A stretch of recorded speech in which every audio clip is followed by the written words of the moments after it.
Hello, everyone. From Oraro and Company Advocates, my name is Cindy Oraro. I am a partner in the Corporate Commercial Department where I specialize in energy, infrastructure, and projects. And this is OCO Roundtable. Today, we focus on e-mobility and entrepreneurship. So e-mobility is one of the growing sectors in Kenya's transport industry. It's been catalyzed by the global move to address the effects of climate change. Electric vehicles is one of the ways to do this, given the high amount of carbon emissions that transport contributes to global warming. Today, we have the privilege of hosting Kenneth Mwangi. Kenneth is a co-founder of Exodus Mobility, a technology company that produces enterprise software for transport companies. Before Exodus, Kenneth was responsible for building the capacity of solar energy companies in sub-Saharan Africa, while at the company Triple Jump. Prior to that, as the first commercial attaché for the Embassy of Ireland, he was charged with delivering commercial and trade outcomes in 6 markets in the East Africa region. He also served as account manager for East Africa at AMSCO, the African Management Services Company. Kenneth has also worked for the African Development Bank as an economist in Khartoum. Kenneth, karibu sana. Thank you, Cindy. Good to be here. Great to have you here. Let's dive right into it. What sparked your interest in sustainable technology and e-mobility specifically? Well, I have to give credit to my previous employer, Triple Jump, because Triple Jump was managing a fund that was focused on supporting solar companies across East Africa.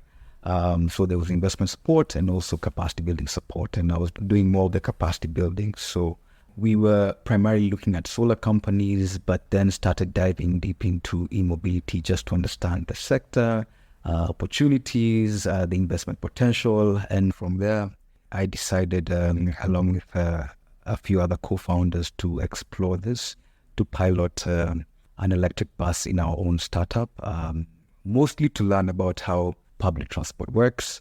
But we were also very interested in figuring out the operations around electric buses in Nairobi. That's very interesting. What key factors should investors consider when evaluating opportunities in Kenya's e-mobility sector? As it's a new sector, the biggest thing you need to look at is really the regulatory environment. There are some in place, but there's a lot more work to do to support the sector. So regulation is one. But there's also infrastructure, and that's just basically, do you have access to the electricity you need, and how easy to develop or pool a line for your charging stations, aspects like those. And lastly, really the cost of batteries, because that's majority of your cost structure when you're looking at EV assets. What do you think we can do as a market to encourage, the uptake of electric buses and 4-wheel plus electric vehicles? Well, I'll give my perspective from just operating an electric bus. I think the biggest thing is the charging infrastructure. That's a big one. I feel there's a lot of work that needs to be done around there. I think we produce about 89% renewable energy, and that's natural resources that are renewable and available to power the EV sector. But just because, that figure is there, we need to think about how, from generation to transmission to now setting up critical infrastructure along highways, roads, where, someone can just plug their vehicle or their bus and get going. But also, there have been strides because there's an e-mobility tariff, that reduces or makes it more affordable to use electricity in your vehicles or in your buses. So that's a step in the right direction. Lastly, I think because the assets are still quite expensive, like I'll give an example, a diesel bus, a 33-seater, you compare it to an electric bus, it's probably 3-4 times the cost. So how does a SACCO who's operating a bus for 6.4 million structure their operations to onboard something that is 20-30 million? That's a different ballgame. And you also need to bring in financial partners like banks, to offer some form of financing. And banks will look at, will really finance a battery, because that's what really drives Yeah, so those are a few considerations. What do you see as the most promising areas for investment within Kenya's e-mobility market? For Kenya, I would look at it as two and three wheelers. That's where I feel the investment opportunity is. And again, this is just because of the affordability of these assets. The price of a electric vehicle versus an electric bike, there's a difference. And that's why I feel there's a lot of potential, even in regards to the income structure of our people in Kenya as well. So I feel that's where the short and medium term opportunity is. But if we're talking about impact, I feel the public transport sector has also something to offer, because you transport a number of people. You can actually encourage people to leave their cars home and use public transport, and that has a big effect in reducing carbon emissions. So that's what I'd say. Well, thanks, Kenneth. Now we're clear about the opportunities and where they lie. Let's talk about risk. Investment in e-mobility can be quite risky. What do you see as some of the biggest risks of investment in the sector? Top of mind is something we call range anxiety. And this is just basically how long will this vehicle or this motorcycle last before I need to charge it? So no one really knows. If you fuel maybe 3,000, you have an estimation of how far it will take you. But with batteries, it's a bit different. There's also high cost of EVs. The assets after resale value, we all know what a Toyota resale value is, but we're not too sure about what an EV vehicle or car could be. And then linked to infrastructure, there's grid stability. How much charging demand can the grid take? And the biggest one, I believe, is the battery prices. We don't know how this might go in the future. They might increase. They might decrease. People say they'll decrease because of battery technology. But if you think about the increasing demand for this battery and minerals, that might mean the battery prices increase. So it's neither here or there in regards to battery prices, in my opinion, in my view. Great. So as an entrepreneur generally, how do you see East Africa as an investment market? Are you looking to scale regionally, or is Kenya a large enough market that is unexploited? So no, I don't think Kenya is the final stop. The thing with Kenya, yes, it's a great market, but it's also quite competitive, and it's also quite advanced in comparison to the countries around us. So from just a business perspective, I'd probably think about Kenya, a few markets in East Africa, but also going beyond East Africa, seeing what other countries, the West and the South, have to offer. And also just developing, I believe, products that can be internationally consumed. I think that's where our ultimate goal is, beyond Africa, can Europe consume our products? And that's what we've tasked ourselves with from Exodus Mobility, where I'm a co-founder.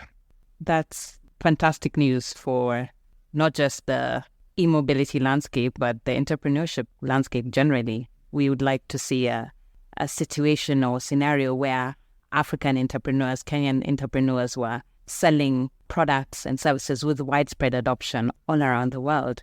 So in terms of internationally, a big issue in e-mobility is the sourcing of, minerals for the manufacture of e-vehicles. How do you ensure that you are putting products in the market that have been manufactured through responsible sourcing?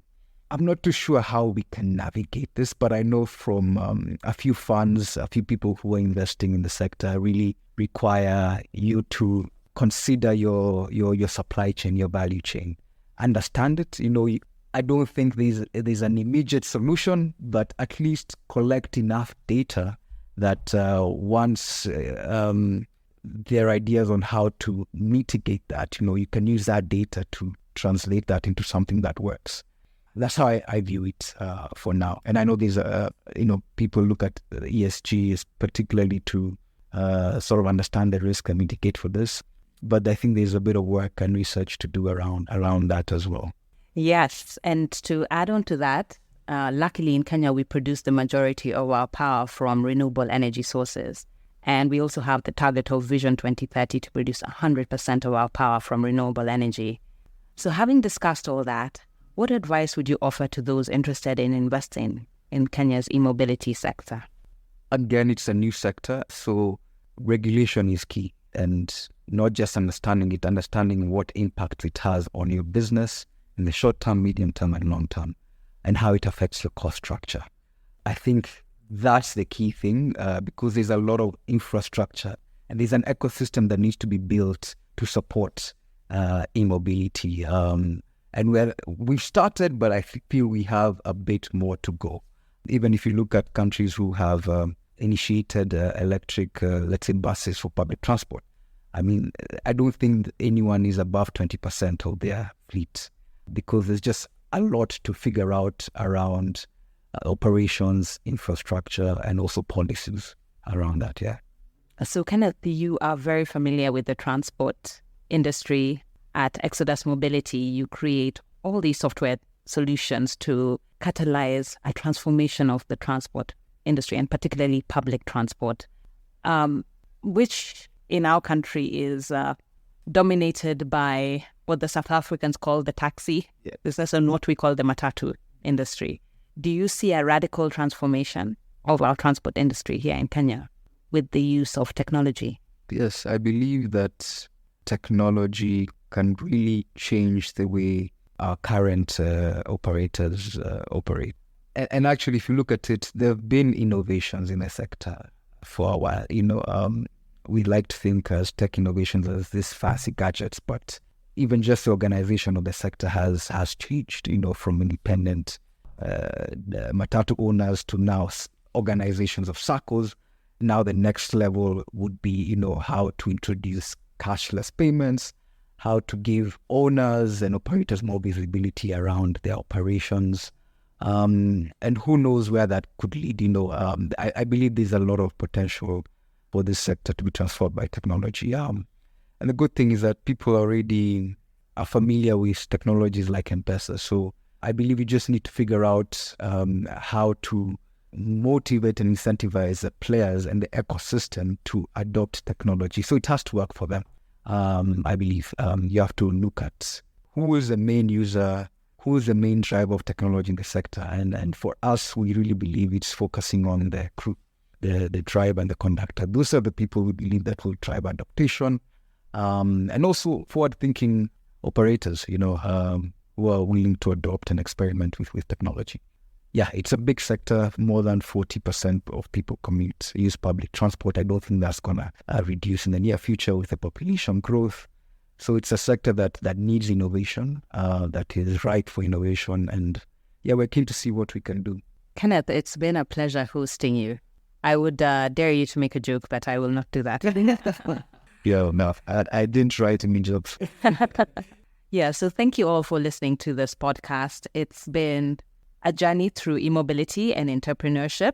We have explored not just the uptake of electric vehicles in Kenya, but also the transport industry, the salient bits of it, and the opportunities for change catalyzed by technology. So for now, goodbye and see you soon.